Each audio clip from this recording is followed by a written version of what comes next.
କୌଣସି ବି ସୋମବାର ଦିନ 2ଟି ଲବଙ୍ଗ ହାତରେ ରଖି ମନସ୍କାମନା କହିଦିଅନ୍ତୁ। ଦେଖିବେ ମିରାକିଲ୍ ହିଁ ମିରାକିଲ୍ ହେବ। 15 ଦିନରେ କାମନା ପୂରା ହୋଇଯିବ। ଆଜିର ଭିଡ଼ିଓଟି ବିଶେଷ କରି ସେହି ବ୍ୟକ୍ତିଙ୍କ ପାଇଁ ଯେଉଁ ବ୍ୟକ୍ତି ତାଙ୍କ ମନୋକାମନା ପୂରା କରିବା ପାଇଁ ଚାହାନ୍ତି। ତାଙ୍କ ଜୀବନରେ ଯାହା ବି ଚାହାନ୍ତି ତାହା ତାଙ୍କୁ ସବୁବେଳ ପାଇଁ ମିଳୁ। ତ ଏଥିପାଇଁ କୌଣସି ବି ସୋମବାର ଦିନ ଆପଣ 2ଟି ଲବଙ୍ଗ ହାତରେ ଉପରେ ରଖି ଆପଣ ଯାହା ବି ମନୋକାମନା କହିଦିଅନ୍ତୁ। ବହୁତ ଛୋଟିଆ ଉପାୟଟିଏ। ଆଉ ଏହି ଉପାୟକୁ ପୁରା ସଚ୍ଚା ଆଉ ଶ୍ରଦ୍ଧାର ମନୋଭାବ ସହ ଯଦି ଆପଣ ଏହି ଉପାୟଟିକୁ କରୁଛନ୍ତି ତ ଆପଣ ଆପଣଙ୍କର ୱିଶ୍ ମନୋକାମନା ଯେତେ ବି ବଡ଼ ହେଇଥାଉ ନା କାହିଁକି, ଯେତେ ବି ଅସମ୍ଭବ ହେଇଥାଉ ନା କାହିଁକି, ତାହା ବହୁତ ଜଲ୍ଦି ପୂରଣ ହେବାକୁ କେବେ ବି ବେଶୀ ଡେରି ଲାଗିନଥାଏ। ଆଉ ଏହି ଉପାୟଟି ଆପଣ କେବଳ ଗୋଟିଏ ସୋମବାର ଦିନ କରିବେ।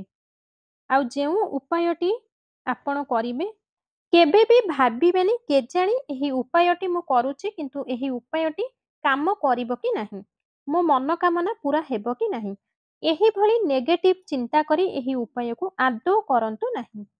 ସବୁବେଳେ ଏଇ କଥା ଭାବିକି କରନ୍ତୁ କି ଯାହା ମୁଁ ଚାହୁଁଛି ତାହା ମୋତେ ନିଶ୍ଚିନ୍ତ ମିଳୁ। ଆଉ ଏହି ଉପାୟ ଦ୍ୱାରା ମୋର ସମସ୍ତ ୱିଶ୍ ପୂରା ହେବ। ଦେବଦେବ ମହାଦେବ ମୋର ସମସ୍ତ ପ୍ରାର୍ଥନାକୁ ନିହାତି ଶୁଣିବେ। ସୋମବାର ଦିନଟି ଭଗବାନ ମହାଦେବଙ୍କୁ ସମର୍ପିତ ହୋଇଥାଏ। ଆଉ ଦେବଦେବ ମହାଦେବ ଏତେ ଭୋଳା ହୋଇଥାନ୍ତି ତାଙ୍କ ଭକ୍ତଙ୍କର ଅଳ୍ପ ଟିକେ ପୂଜାରେ ବି ପ୍ରସନ୍ନ ହୋଇଯାଆନ୍ତି। ଆଉ ମହାଦେବ ଏମିତି ଏକ ଦେବତା ଅଟନ୍ତି, ସେ କେବେ ବି ଦେଖନ୍ତି ନାହିଁ ଆପଣଙ୍କ ଭାଗ୍ୟରେ କ'ଣ ଲେଖା ଅଛି। ଯାହା ବି ଆପଣ ପ୍ରାର୍ଥନା କରନ୍ତି ମହାଦେବ ତାହା ଆପଣଙ୍କୁ ତୁରନ୍ତ ଦେଇ ଦେଇଥାନ୍ତି। ଖାସ୍ ଏଇଥିପାଇଁ ମହାଦେବଙ୍କର ଅନ୍ୟ ଏକ ନାମ ଭୋଳାନାଥ। କାହିଁକି ନା ମହାଦେବ ଯାହା ଦେଇଥାନ୍ତି ଆପଣଙ୍କ ଭାଗ୍ୟରେ ବି କେବେ ଲେଖା ନଥିବ। ଆପଣଙ୍କ ଦୁର୍ଭାଗ୍ୟକୁ ସୌଭାଗ୍ୟରେ ବଦଳେଇ ଦେଇଥାନ୍ତି। ଆଉ ମହାଦେବଙ୍କର ସଚ୍ଚା ଆଉ ଶ୍ରଦ୍ଧା ଅତି ଭକ୍ତିର ସହିତ ଯଦି କିଏ ପୂଜା କରିଥାନ୍ତି, କିଛି ଉପାୟ କରିଥାନ୍ତି, ତ ଏମିତି କିଛି ଅସମ୍ଭବ ଜିନିଷ ନାହିଁ ଯାହା ଆପଣଙ୍କୁ ମିଳିପାରିବ ନାହିଁ। ହର୍ ମନୋକାମନା ପୂରା ହୋଇଥାଏ ଯଦି ଆପଣ ମହାଦେବଙ୍କ ସହ ଜଡ଼ିତ ଏହି ଉପାୟଟି କରିଥାନ୍ତି। ତେବେ ଚାଲନ୍ତୁ ଜାଣିବା କିପରି ଆପଣମାନେ ଆପଣଙ୍କ ହାତ ଉପରେ ସେହି ଲବଙ୍ଗକୁ ରଖି ଆପଣଙ୍କର ମନସ୍କାମନାକୁ କହିବାକୁ ପଡ଼ିବ। ଏହାପରେ ସେହି ଲବଙ୍ଗକୁ ଆପଣମାନେ କ'ଣ କରିବେ ଜାଣିବା ପୂର୍ବରୁ ଭିଡ଼ିଓକୁ ଗୋଟିଏ ଲାଇକ୍ କରିଦିଅନ୍ତୁ। ମୋର ଆପଣମାନଙ୍କୁ ଅନୁରୋଧ ଭିଡ଼ିଓଟିକୁ ନିହାତି ଶେଷ ପର୍ଯ୍ୟନ୍ତ ଦେଖନ୍ତୁ। କମେଣ୍ଟ ବକ୍ସରେ ହର ହର ମହାଦେବ ନିହାତି ଲେଖନ୍ତୁ। ଆଉ ଏ ପର୍ଯ୍ୟନ୍ତ ଯଦି ଆମ ଚ୍ୟାନେଲରେ ନୂଆ ଅଛନ୍ତି, ଚ୍ୟାନେଲଟିକୁ ସବସ୍କ୍ରାଇବ୍ କରିନାହାନ୍ତି, ତାହେଲେ ଏବେ ହିଁ ଚ୍ୟାନେଲଟିକୁ ସବସ୍କ୍ରାଇବ୍ କରି ପାଖରେ ଥିବା ବେଲ୍ ଆଇକନଟିକୁ ଦବାଇ ଦିଅନ୍ତୁ। ଯାହାଫଳରେ କି ଆମର ଏହିଭଳି ନୂଆ ନୂଆ ଭିଡ଼ିଓ ସର୍ବପ୍ରଥମେ ଆପଣଙ୍କ ପାଖରେ ଯାଇ ପହଞ୍ଚିବ।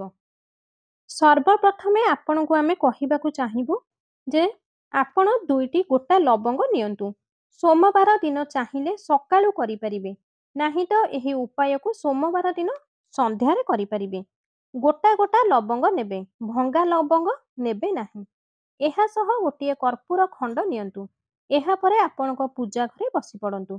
ଦେଖନ୍ତୁ ଏହି ଉପାୟକୁ ଆପଣ ଆପଣଙ୍କ ପୂଜା ଘରେ କରିପାରିବେ, ନାହିଁ ତ ଆପଣଙ୍କ ଘରର ଆଖପାଖରେ ଯଦି ମହାଦେବଙ୍କ ମନ୍ଦିର ଅଛି ସେହି ମନ୍ଦିରକୁ ଯାଇ ବି ଆପଣ ଏହି ଉପାୟ କରିପାରିବେ।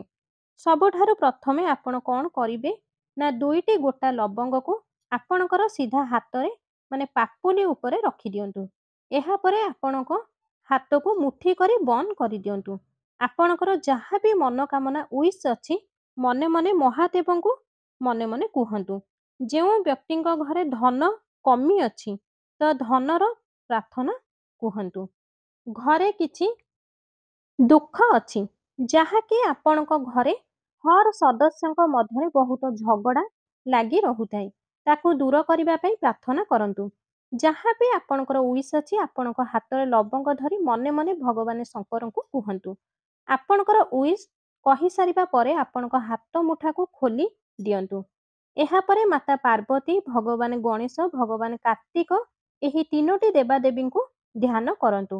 ଏହାପରେ ସେହି 2ଟି ଲବଙ୍ଗକୁ ମାଟିର ଦୀପରେ ରଖିଦିଅନ୍ତୁ। ଲବଙ୍ଗ ଉପରେ କର୍ପୂର ରଖିଦିଅନ୍ତୁ। ମହାଦେବଙ୍କ ସାମ୍ନାରେ ହିଁ 2ଟି ଲବଙ୍ଗ ଆଉ କର୍ପୂର ଖଣ୍ଡକୁ ଜଳାଇ ଦିଅନ୍ତୁ। ବାସ୍ ଏତିକି ହିଁ ଆପଣଙ୍କୁ କରିବାକୁ ପଡ଼ିବ। ଏହା ଛଡ଼ା ଆଉ କିଛି ବି କରିବାକୁ ପଡ଼ିବ ନାହିଁ। 2ଟି ଲବଙ୍ଗ ଆଉ ଗୋଟିଏ କର୍ପୂର ଦ୍ୱାରା ଏହି ଉପାୟ ଯଦି ଆପଣ ସଚ୍ଚା ଆଉ ଶ୍ରଦ୍ଧାର ପୁରା ନିଷ୍ଠାର ସହ କରିବେ, ମହାଦେବଙ୍କ ସାମ୍ନାରେ ଆପଣଙ୍କର ମନୋକାମନାକୁ କହିକି ଏହି ଉପାୟଟିକୁ ଆପଣ କରିଦେଉଛନ୍ତି, ତେବେ ଆପଣଙ୍କର ହର୍ ୱିଶ୍ ଆପଣଙ୍କର ସବୁ ମନସ୍କାମନାକୁ ପୂରା ହେବା ପାଇଁ ବେଶୀ ଡେରି ଲାଗିବ ନାହିଁ। ମହାଦେବ ଆପଣଙ୍କ ପ୍ରାର୍ଥନାକୁ ଜରୁର ଶୁଣିବେ ହିଁ ଶୁଣିବେ। ଦେଖନ୍ତୁ, ମହାଦେବ ସବୁବେଳେ ଆପଣଙ୍କୁ ସେଇଆ ଦେଇଥାନ୍ତି ଯାହା ଆପଣଙ୍କ ପାଇଁ ଭଲ ହୋଇଥାଏ। ଏଥିପାଇଁ ଆପଣ ମହାଦେବଙ୍କୁ ସବୁବେଳେ ଏଇଆ କୁହନ୍ତୁ, ଯାହା ମୋ ପାଇଁ ଭଲ ହେବ ସେଇଆ ହିଁ ମୋତେ ତୁମେ ଦିଅ ପ୍ରଭୁ। ବାକି ଆପଣଙ୍କର ଯାହା ବି ମନସ୍କାମନା ଅଛି ଆପଣ ମହାଦେବଙ୍କୁ କହିବେ।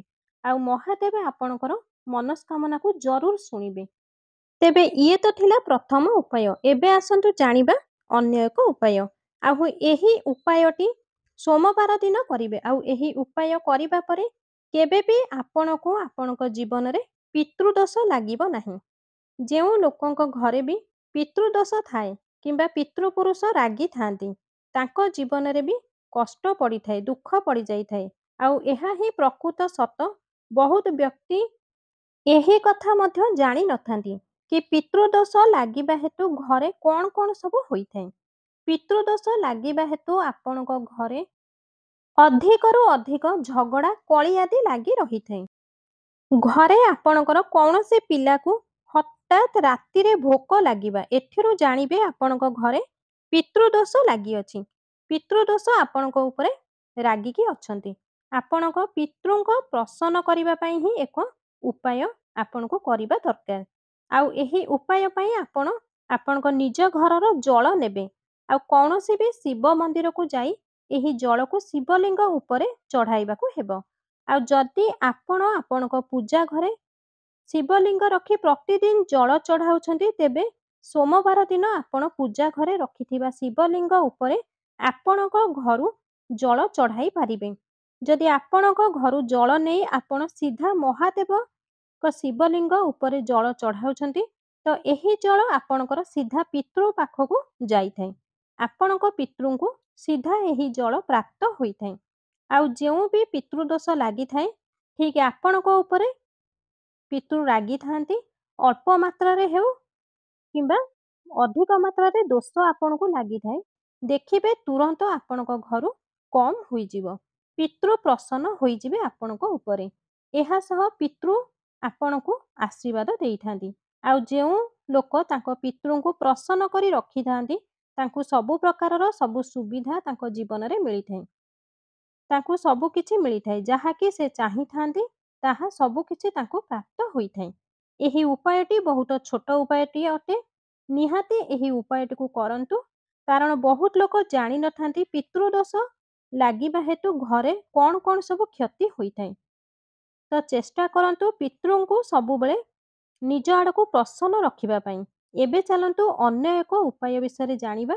ଆଉ ଏହି ଉପାୟ ଧନ ସମ୍ପଦକୁ ଅଧିକରୁ ଅଧିକ ବଢ଼ାଇବା ପାଇଁ ଏହି ଉପାୟଟିଏ। କାହିଁକି ନା ବହୁତ ସାରା ଲୋକ କହିଥାନ୍ତି ଧନ ଘରେ ଆସୁଛି, କିନ୍ତୁ ସେହି ଧନ ବୃଦ୍ଧି ହେଉନାହିଁ। ଧନ ବଢ଼ି ନଥାଏ। ପଇସା ଯେତିକି ଥିଲା ସେତିକି ହିଁ ରହିଛି। ବିଜନେସ୍ ଦୋକାନ ଯାହା ଥିଲା ସେଇଆ ହିଁ ରହିକି ଅଛି। ଆଗକୁ ଆଦୌ ବଢ଼ୁନାହିଁ। ବେପାର ଠିକ୍ସେ ହେଉନାହିଁ। କିଛି ଲୋକ ଏମିତି ବି କହିଥାନ୍ତି, ଘରେ ଆମର ଯେଉଁ ବ୍ୟାପାର ହେଉଥିଲା, କାର୍ଯ୍ୟ ହେଉଥିଲା, ତାହା ଅଧିକରୁ ଅଧିକ ବେକାର ହେବାରେ ଲାଗିଛି। ଲାଭ ଜମା ହେଉନାହିଁ। ଜଣା ନାହିଁ କାହାର ନଜର ଲାଗିଯାଇଛି। ଦିନ ପରେ ଦିନ ଆମ ଘରେ ନୁକସାନ ହେବାରେ ଲାଗିଛି। ଆଉ ଏମିତି ହେବାର କାରଣ କ'ଣ କିଛି ବି ଜଣାପଡ଼ୁନାହିଁ। କେଜାଣି କ'ଣ ହେଇଛି? ପିତୃଦୋଷ ଲାଗିଛି କି କୁଣ୍ଡଳୀରେ କିଛି ବୋଧେ ଦୋଷ ଲାଗିଛି, କିମ୍ବା କେଜାଣି କିଏ ବୋଧେ ଆମ ଘରକୁ ଗୁଣି ଗାରେଡ଼ି କରିଛି। ଏମିତି ସେମିତି କାହିଁକି ସବୁ ଘଟୁଛି କିଛି ଜଣାପଡ଼ୁନାହିଁ। ଦେଖନ୍ତୁ, ଯଦି ବି ଏମିତି ହେବାର କାରଣ କିଛି ଆପଣଙ୍କୁ ଜଣାପଡ଼ୁନାହିଁ, ତେବେ ଆପଣ ଅଧିକ ଚିନ୍ତା ନ କରି ଏହି ଉପାୟଟିକୁ ନିହାତି କରନ୍ତୁ। ସୋମବାର ଦିନ ଆଉ ଦେଖିବେ ଧନର କିପରି ବୃଦ୍ଧି ହେବ, ଆଉ କିପରି ଆପଣଙ୍କ ଘରେ ପଇସା ଆସିବା ଆରମ୍ଭ ହୋଇଯିବ, ଆଉ କିପରି ମାତା ଲକ୍ଷ୍ମୀ ପ୍ରସନ୍ନ ହେବେ ଆପଣଙ୍କ ଘରକୁ। ଦେଖନ୍ତୁ, ଯେଉଁ ଅକ୍ଷତ ମାନେ ଚାଉଳ, ଏହି ଚାଉଳ ଦେବୀ ଦେବତାଙ୍କର ଅନ୍ନ ହୋଇଥାଏ। ତେଣୁ ଯେଉଁ ବ୍ୟକ୍ତି ଚାହାନ୍ତି ଆମ ଧନର ଅଧିକରୁ ଅଧିକ ବୃଦ୍ଧି ହେଉ, ପଇସା ଅଧିକରୁ ଅଧିକ ବଢ଼ୁ, ତେଣୁ ଏଥିପାଇଁ ଆପଣ ଗୋଟିଏ ଚାଉଳର ଦାନାଟିଏ ନିଅନ୍ତୁ। ଧ୍ୟାନ ଦେବେ ସେହି ଚାଉଳ ଗୋଟା ଗୋଟା ହୋଇଥିବ, ଭଙ୍ଗା ଚାଉଳ ଆଦୌ ନେବେ ନାହିଁ। ଦେବଦେବ ମହାଦେବଙ୍କ ଶିବଲିଙ୍ଗ ଉପରେ ଏହି ଚାଉଳର ଗୋଟିଏ ଦାନା ଚଢ଼ାଇ ଦେବେ। ତାପରେ ଜଳ ଚଢ଼ାଇବେ। ଏହା ସହ ମହାଦେବଙ୍କୁ କହିବେ ଯେ ମୋ ଧନର ବୃଦ୍ଧି କର ଆଉ ମୋ ଜୀବନରୁ ଧନଜନିତ ସମସ୍ୟାକୁ ଦୂର କରିଦିଅ। ବାସ୍ ଏତିକି ହିଁ କହିଦେବେ। ଯଦି ଆପଣ ସୋମବାର ଦିନ ଦେବଦେବ ମହାଦେବଙ୍କ ଉପରେ ଅକ୍ଷତ ଚଢ଼ାଉଛନ୍ତି, ଜଳ ଚଢ଼ାଉଛନ୍ତି, ତ ଧନ ସମ୍ପଦରେ ଆପଣଙ୍କ ଘର ଭରି ଯାଇଥାଏ ଆଉ ଆପଣଙ୍କ ଜୀବନରେ ନିର୍ଧନତା ବହୁତ ଦୂରକୁ ଚାଲି ଯାଇଥାଏ। କେବେ ବି ଆଉ ଫେରିକି ଆପଣଙ୍କ ଘରକୁ ଚାହିଁ ନଥାଏ। ବିଶ୍ୱାସ ହେଉନାହିଁ ଯଦି ପୁରା ଶ୍ରଦ୍ଧାର ସହ, ବିଶ୍ୱାସର ସହ ଏଇ ଉପାୟଟିକୁ ଥରେ କରିକି ହିଁ ଦେଖନ୍ତୁ। ଆଉ ଏହି ଉପାୟକୁ ଚମତ୍କାର ନିଜେ ଆପଣ ଦେଖନ୍ତୁ। ଆଚ୍ଛା ଆଚ୍ଛା ଲୋକ ଏହି ଉପାୟକୁ କରି ଧନବାନ ହୋଇଛନ୍ତି। ତେଣୁ ଆପଣ ମଧ୍ୟ ଏହି ଉପାୟକୁ ନିହାତି କରିବା ଦରକାର। ଆଉ ଏହି ଉପାୟକୁ କେତେ ଦିନ କରିବେ ନା ଆପଣ ଏହି ଉପାୟକୁ ଯେଉଁ ସୋମବାର ବି କରିପାରିବେ, କିନ୍ତୁ ଭୁଲରେ ବି ଏକାଦଶୀ ଦିନ ଏହି ଉପାୟକୁ କରିବେ ନାହିଁ। ତ ବହୁତ ଉତ୍ତମ ଉପାୟଟିଏ। ତେଣୁ ଆପଣ ଆପଣଙ୍କ ଜୀବନରେ ଚମତ୍କାର ଦେଖିବେ। ଆଉ ଏହି ଉପାୟଟିକୁ କରନ୍ତୁ। ଏହି ଉପାୟଟିକୁ ଅଧିକରୁ ଅଧିକ ସେୟାର କରନ୍ତୁ, ଯାହା ଫଳରେ ଅନ୍ୟମାନେ ମଧ୍ୟ ତାଙ୍କ ଜୀବନରେ ଲାଭ ଉଠାଇ ପାରିବେ।